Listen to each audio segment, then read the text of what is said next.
7.8개 신앙이라는 제목으로 하나님의 말씀 전하도록 하겠습니다.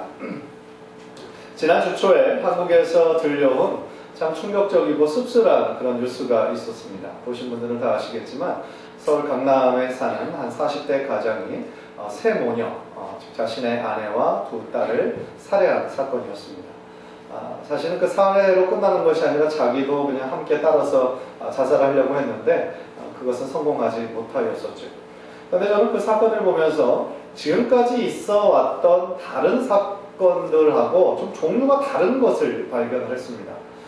그게 뭐냐면 보통 이런 극단적인 일을 행할 때는 그 사람이 막다른 골목, 인생에 이제 더 이상의 소망이 없고 더 이상 이제 빠져나갈 그 길이 없는 그런 상황일 때, 최고의 절망적인 상황일 때에 이런 극단적인 사건을 일으키게 마련인데, 이 사람의 경우는 보통 사람의 눈으로 보기에는 전혀 그렇지 않았거든요. 그러니까 예를 들어서 이 사람은 인류대학에 나왔고 또 그때 40대까지 잘 나가던 외국계 회사에서 아주 승승장구하던 사람이었습니다. 그런데 약 3년 전에 스스로 자기가 그것을 그만두었어요. 왜냐하면 자신이 원하던 아마 직장이 있었던가 봅니다.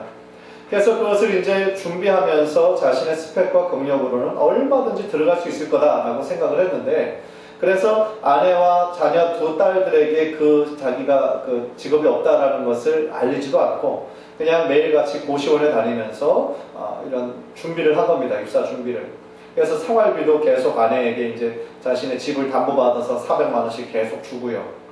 그런데 자신이 예상한 그 직장이 안 되죠. 그거보다 못한 직장이 됐는데 그거는 조금 다니다가 그만두었다라고 그럽니다. 그래서 이 사람이 이제 그 걱정이 점점 더 심각해지기 시작한 거죠. 그러면서 이제 어떤 생각까지 하게 되냐면, 이제 내 인생 끝난 거구나.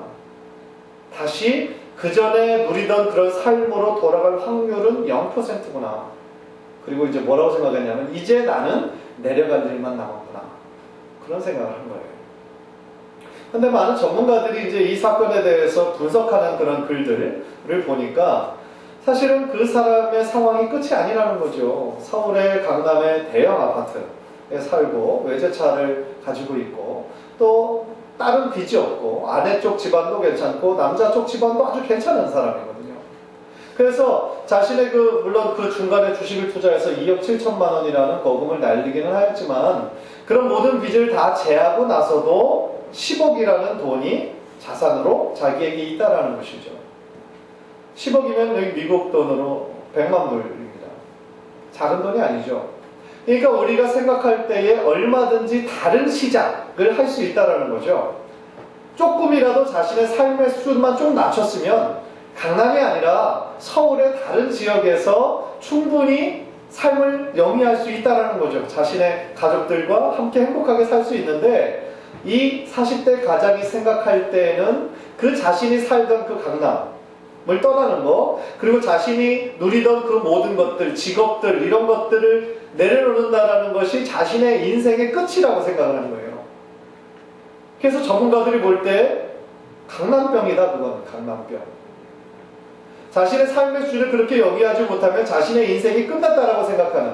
그리고 더 나쁜 것은 뭐냐면 자신의 삶만 자신이 가져가는 것이 아니라 자신의 아내와 자신의 두 딸을 자기가 생각할 때에 너무나 생활력도 없고 또 자살한 그 아빠의 딸들이라고 하는 그런 것을 가지고 어떻게 살아갈 수 있겠나 라고 스스로 걱정해서 아내와 두 딸의 목숨을 죽인 거예요. 참 이 사건을 보면서 너무 안타깝더라고요. 그러니까 저는 이 사건을 보면서 좀 세상의 실패를 모르고 고난을 모르고 승승장구하는 사람들을 향한 시선이 바뀌었어요. 세상 사람들은 그 사람들을 부러움과 질시의 대상으로 보지만 아니에요. 위험천만한 사람이에요. 그리고 긍휼히 여겨야 되는 사람이에요. 또 그런 면에서 반대로 생각하니까 저의 삶에 또 이 자리에 앉아 계신 우리 성도님들의 삶 가운데 지금까지 고난이 있었다라고 하는 것이 실수와 실패의 경험으로 우리가 원하는 대로 잘 되지 않았다라는 것이 오히려 감사의 제목이구나라는 생각까지 하게 되었어요. 왜 그래요? 우리는 크리스찬이기 때문에 그가 가질 수 없었던 다른 소망이 있잖아요. 지금이 내가 원하는 대로 잘 되지 않고 막힌다 할지라도 이것이 끝이 아닌 것을 알고 있잖아요. 정말 간절히 바라기는 오늘 시편에서 들려주는 이 다윗의 담대한 신앙 고백이 바로 저와 여러분의 담대한 신앙 고백이 되기를 간절히 소원합니다. 7번 넘어져도 8번 다시 일어서는 7.8기의 믿음과 신앙을 소유할 때에 이 세상이 아무리 힘들고 거친다 할지라도 우리는 다시 일어나 새로운 시작을 할 수 있는 힘과 용기를 가지게 될 줄 믿습니다. 시편 37편은 사실은 다윗이 노년에 다윗의 어떤 말년에 지은 시편인데요. 처음부터 끝까지 읽어보면 의인의 삶과 악인의 삶을 계속 비교를 합니다. 그래서 악인의 삶이 이렇게 인간적인 눈으로 보기에는 너무나 걱정 없고 형통한 것처럼 산다 할지라도 부러워할 필요가 없다는 거예요. 다윗이 내리는 결론이에요. 부러워하지 말아라. 악인의 형통 부러워하지 말아라. 마치 여름날에 잡초가 무서운 것처럼 겉으로는 풍성해 보인다 할지라도 그 속은 아무것도 없는 거다. 중요한 것은 뭐냐? 하나님 앞에 서게 될 그 순간을 바라봐야 된다는 거죠. 악인들의 삶은 이 인간적인 삶으로, 유한한 삶으로 볼 때는 형통한 것처럼 보이지만 하나님 앞에 섰을 때 영원한 심판의 길에 머물게 될 수밖에 없다는 것이죠. 그렇다면 우리 크리스찬들은 이 세상을 살아갈 때에 어떤 마음가짐으로 살아가야 되겠습니까? 첫 번째로 우리는 하나님께서 사람의 걸음을 정하신다라고 하는 믿음을 가져야 합니다. 영어 성경 특별히 NASB 버전을 보니까 The steps of a man are established by the Lord 그랬습니다. 즉 우리 인생은 주님에 의해 결정되었다라는 뜻입니다. 그런데 여기서 man, 모든 사람이라고 했을 때 이것은 모든 사람을 뜻하는 것이 아니라 하나님께서 택하신 하나님의 백성들을 의미하는 거예요. 즉 하나님이 택하신 백성은 하나님께서 책임지시고 인도하신다는 뜻이죠. 그리고 여기에서 결정되었다라고 했을 때 세상 사람들이 생각하는 어떤 기계론적으로 다 결정되었다, 운명론자처럼. 그래서 우리가 뭐 이제 밖에 나가서 뭘 하고 무엇을 사고 무엇을 먹고 이런 것이 다 프로그램화되어 있는 것이 아니라 하나님께서는 우리들에게 매 순간 선택할 수 있는 자유의지를 주셨죠. 만약에 그것이 없다라고 한다면 세상의 로봇과 무엇이 다르겠어요? 그러나 하나님께서는 우리를 하나님의 형상으로 존귀한 존재로 만드셨죠. 자유의지를 주셨고 선택할 수 있는 기회를 주셨습니다. 물론 그 선택에 따른 그 결과는 우리가 져야 하는 것은 마땅한 일이죠. 따라서 이 구절의 의미를 요약해보면 그렇습니다. 하나님이 택하신 사람은 하나님께서 그 인생의 걸음걸음을 친히 인도하신다. 그런 뜻이에요. 시편 23편의 다윗이 여호와는 나의 목자시니 내가 부족함이 없으리로다 라고 고백하죠. 저는 일맥상통한다라고 생각해요. 양으로서의 최고의 역할과 의무는 뭡니까? 자신의 목자를 끝까지 잃어버려서는 안 되는 거예요. 만약에 그냥 양이 자기 맘대로 딴짓하다가 그냥 다른 데로 빠지고 무리들 하고 이렇게 이탈이 되면 그 순간부터 죽음에 노출된 거예요. 양은 자신이 스스로 방어할 수 있는 능력이 없잖아요. 이빨이 있습니까? 발톱이 있습니까? 스스로 넘어져서 자기가 혼자 힘으로 일어날 수도 없는, 금방 가스가 차서 죽는 그런 연약한 것이 바로 양 아니겠습니까? 따라서 양에게 있어 좋은 목자를 만드는 것이 그렇게 중요한 것이고, 목자가 이끄시는 대로 그 길을 따르는 것이 가장 축복의 인생이라는 것이죠. 같은 맥락에서 오래된 복음성가 중에 주께서 내 길 예비하시네 라는 찬양이 있어요. 그 찬양은 주께서 내 길 예비하시네, 주께서 내 길 예비하시네, 이제 하루하루를 주를 위해 살리라, 주께서 내 길 예비하시네. 그렇죠. 주님께서 우리들의 길을, 우리들의 인생의 걸음걸음을 예비하신다는 거예요. 여호와 이레 하나님께서 우리가 앞으로 걸어가야 할, 살아가야 할 인생을 다 아시고 예비하신다는 거예요.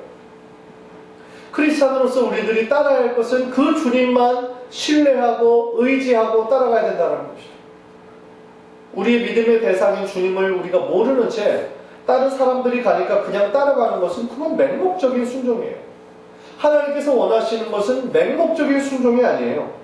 우리들의 마음 가운데 주님을 향한 분명한 신뢰와 확신과 신앙 고백이 있을 때, 그 무엇보다 하나님께서 나를 창조하신 분이시고 지으신 분이시기에 내가 나를 아는 것보다 그분이 나를 더 잘 아신다라고 하는 분명한 신뢰가 있을 때에 그분을 따라갈 수 있다라는 뜻이죠. 따라서 나의 인생의 모든 것을 아시는 그분, 나의 인생의 모든 세밀한 부분까지 책임져 주시는 그분만 믿고 따라가는 우리들의 걸음걸음이 더욱더 축복된 걸음이 될 줄 믿습니다. 시편 119편 105절에 주의 말씀은 내 발의 등이요 내 길의 빛이니이다 라고 말씀하죠. 하나님의 말씀이 내 발의 등처럼, 그리고 또한 내 길의 빛처럼 우리가 매일매일 걸어가야 할 삶의 이정표가 될 뿐만 아니라 우리들의 인생이 장기적으로 걸어가야 할 모든 방향과 목표까지 이끌어 주신다라는 고백이죠. 따라서 우리는 말씀을 통해서 우리가 걸어가는 이 길이 과연 주님께서 원하시는 길인지 아니면 내가 원하는 세상의 길인지를 구분할 수 있죠. 왜냐하면 우리가 말씀을 붙잡을 때 그 말씀 가운데 계신 하나님이 우리들의 내면에 계속해서 말씀해 주시기 때문에 이것이 그 길이다. 이 길로 걸어라. 지금 잘하고 있다. 힘들어도 조금만 더 참아라. 그렇게 계속 격려하시고 우리들에게 용기를 주시는 분이 바로 우리 안에 계신 성령님이시기 때문이죠. 간절히 바라기는 정말 2015년도 여러분의 인생이 하나님께서 이끄시는 세밀한 인도하심에 따라 주께서 이끄시는 대로 순종하며 나가시는 복된 인생 되시기를 주님의 이름으로 간절히 축원합니다. 두 번째로 우리가 성도로서 기억해야 하는 것은 성도는 절대로 영원히 망하지 않는다라는 거예요. 설교를 준비하면서 저는 이것이 가장 제 마음에 와닿았어요. 24절 우리 한번 함께 화면을 보면서 힘차게 읽겠습니다. 시작. 그는 넘어지나 아주 엎드러지지 아니함은 여호와께서 그의 손으로 붙드심이로다. 저는 이 말씀을 읽을 때마다 너무나 힘이 납니다. 왜냐하면 성도들이라고 해서 넘어지지 않는 것이 아니다, 실수하는 것이 아니다라는 것이 아니잖아요. 그죠? 성도들도 넘어질 수 있다, 실패할 수 있다, 그렇게 말씀으로 우리들에게 가르쳐주고 있어요. 우리가 아무리 착하게 살고 주님의 뜻대로 살아간다 하여도 때때로 넘어진다라는 거예요. 때때로 실패한다라는 거예요. 즉 우리가 하나님 잘 믿는다라는 것이 우리가 경제적으로 어떤 부자가 된다거나 몸이 전혀 아프지 않다거나 혹은 우리들의 자녀가 정말 좋은 대학에 간다거나 인생이 활짝 핀다거나 하는 개런티는 되지 않는다라는 거죠. 예수님 잘 믿어도 잘 나가던 사업이 갑자기 넘어질 수도 있고, 신앙생활 잘해도 원하지 않는 질병을 만나기도 하고, 자녀들이 때때로 어려워지는 상황도 올 수 있다는 거예요. 그런데 이 고백을 한 사람이 누굽니까? 다윗이에요. 다윗의 인생을 우리가 알잖아요. 사무엘상을 우리가 쭉 묵상했잖아요. 다윗의 삶은요, 정말 이스라엘에 통합된 왕이 되어서 그때 잠깐 사실은 참 형통한 삶을 살았지, 왕이 되기 이전 또 왕이 된 이후에도 자신의 사랑하는 아들 압살롬에 의해서 쫓겨나고 죽음의 위기를 당한 적이 얼마나 많습니까? 그런데 다윗이 내리는 그 삶의 결론이 바로 그건 거죠. 하나님의 마음에 합당한 사람이라 해도 하나님을 잘 믿어도 그 삶의 고난과 고통이다. 우리가 지난 주까지 읽은 욥기의 주제도 마찬가지잖아요. 욥이 무슨 죄가 있습니까? 하나님께서 보시기에 의로운 자였죠. 그러나 그 고난의 신비와 하나님의 절대 주권을 드러낸 그 욥기의 메시지를 통해서 우리가 결론적으로 깨닫는 것이 있잖아요. 아, 그렇구나. 의인도 고난과 고통을 받는구나. 그런데요, 의인도 고난당할 수 있다는 것을 아는 것이 중요한 것이 아니에요. 더 중요한 것이 있습니다. 성도들도 넘어질 수 있고 고통받을 수 있고 고난 가운데 있다는 것이 있을 수 있지만 성도의 인생은 절대로 영원히 망하지 않는다는, 이게 더 중요한 것이죠. 즉 넘어질 수는 있지만 아주 엎드러지지는 않는다. 이것이 우리가 오늘 말씀을 통해 내 마음에 붙잡아야 하는 귀한 메시지인 것이죠. 인생의 막다른 골목 같지만 그것이 끝이 아니라는 거예요. 왜 그렇습니까?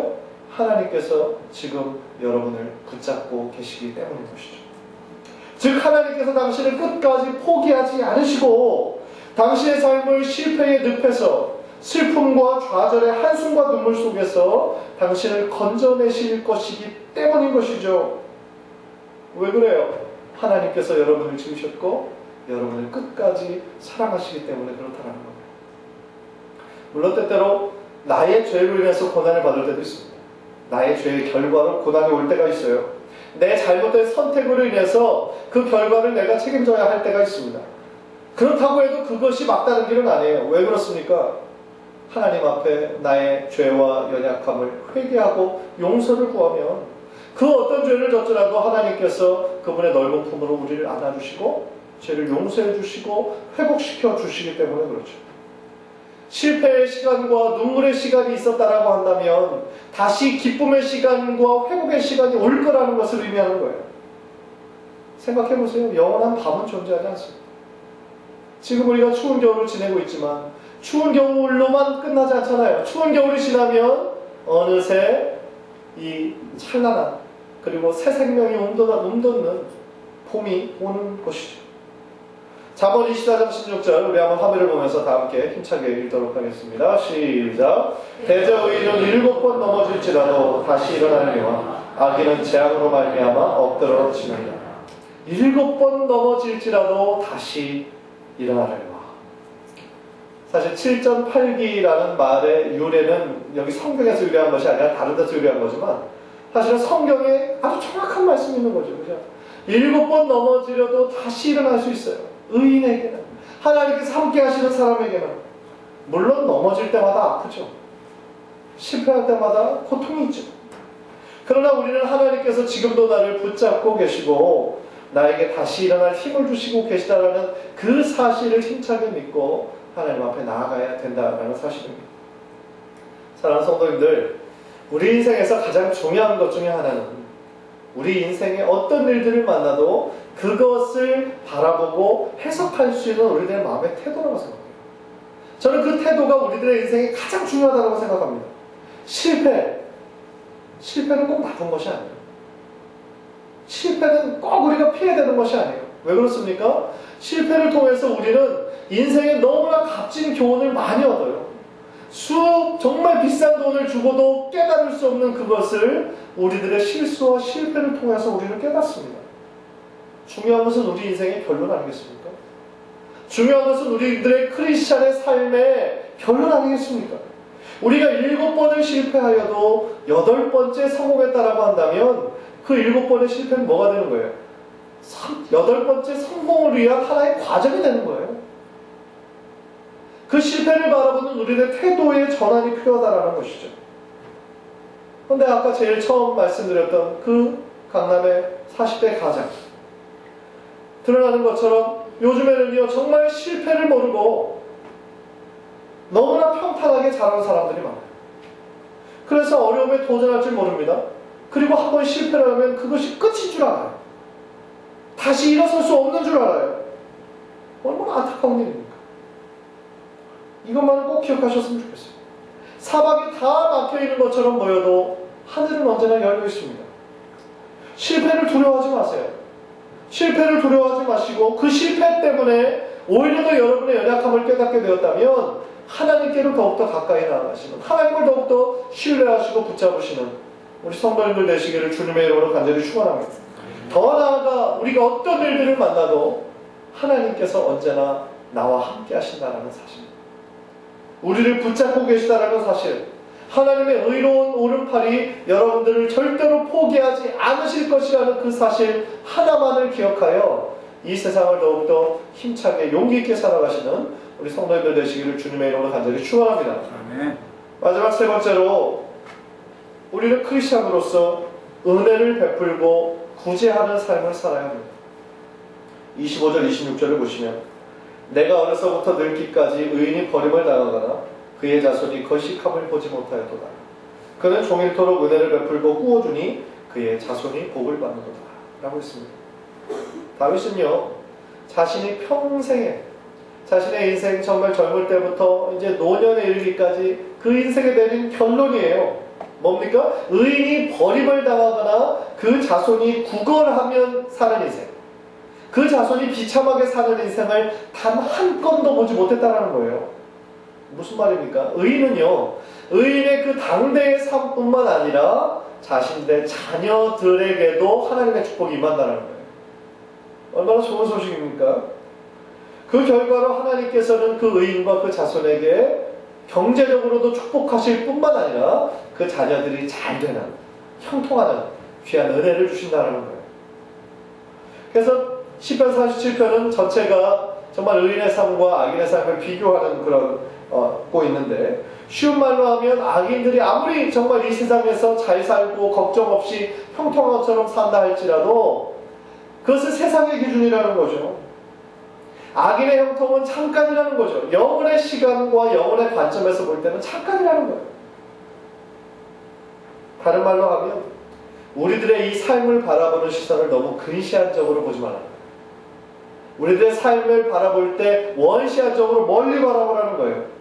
즉 이 땅 가운데 참된 소망을 두지 말고 영원한 하나님의 나라에, 천국에 소망을 두고 살아가라는 하나님의 말씀인 것이죠. 어떤 인생이 가장 잘 사는 인생입니까? 어떻게 생각하세요? 어떤 인생이 성공한 인생입니까? 그 질문에 대하여 세상이 주는 고정적인 답이 있어요.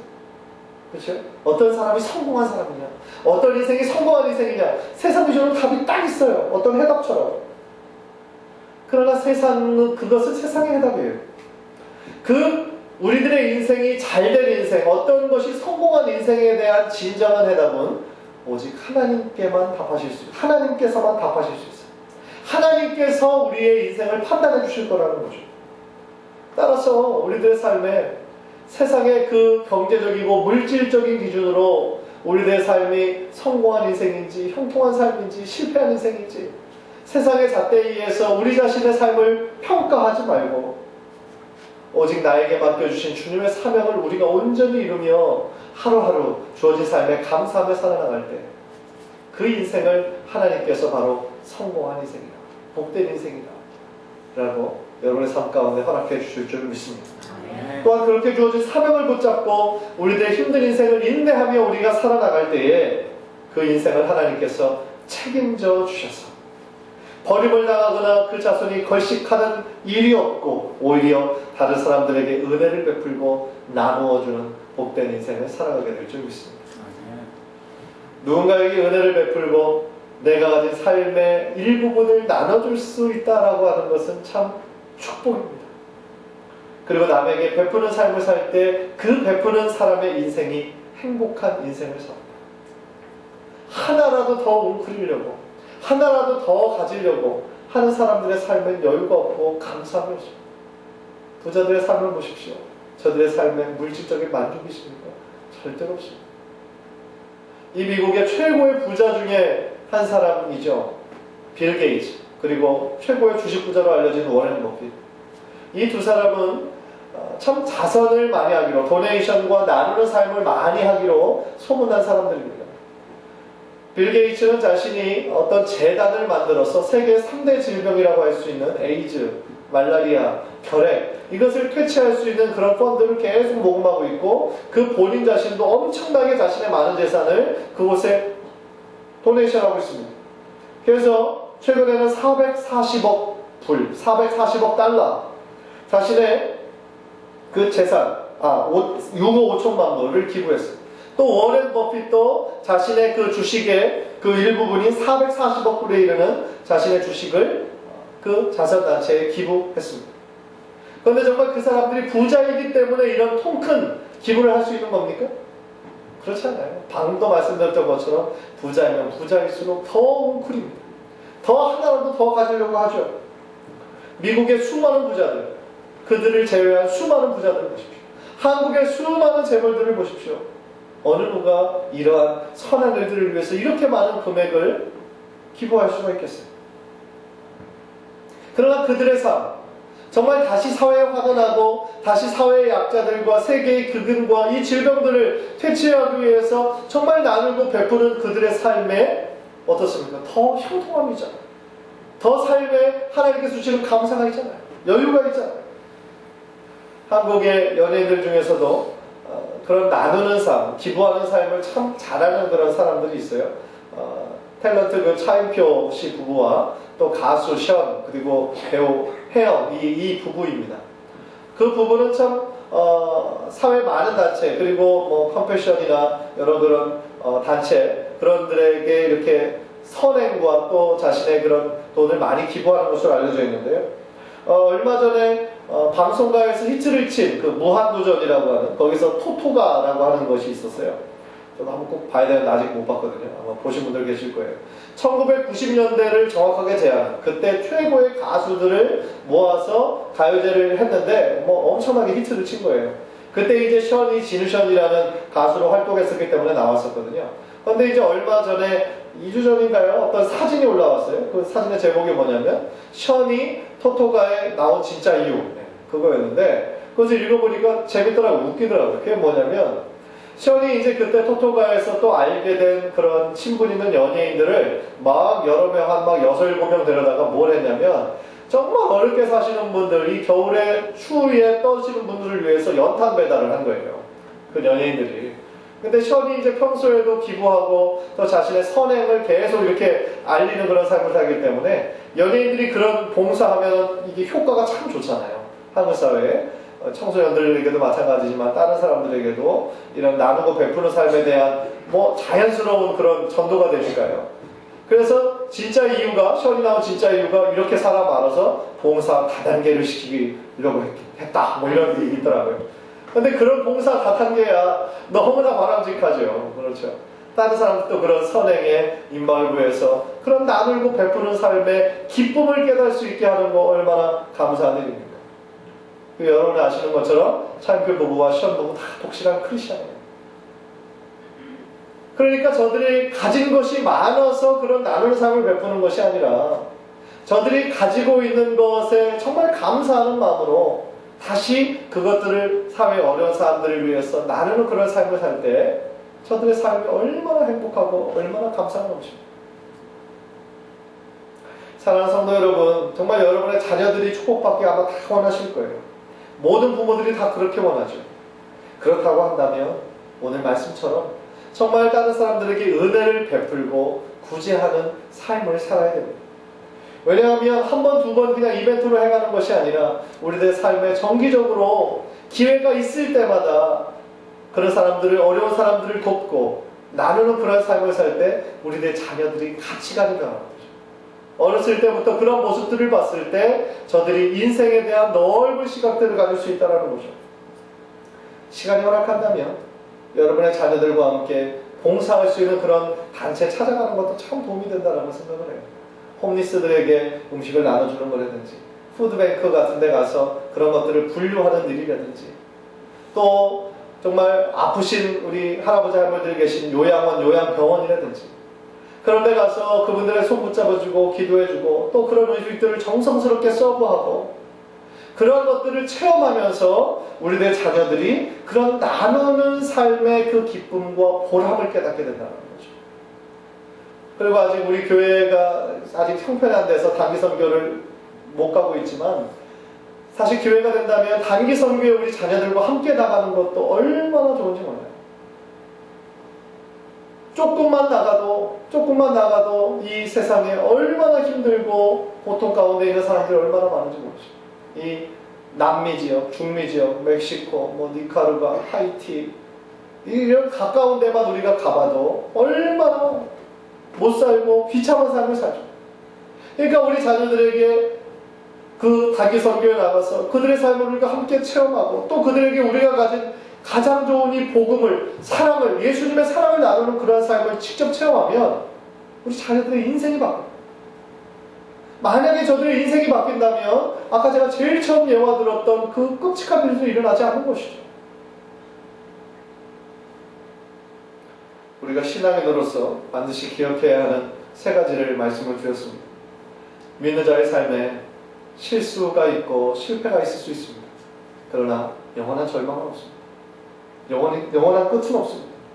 넘어질 수는 있지만 아주 엎드러지지는 않습니다.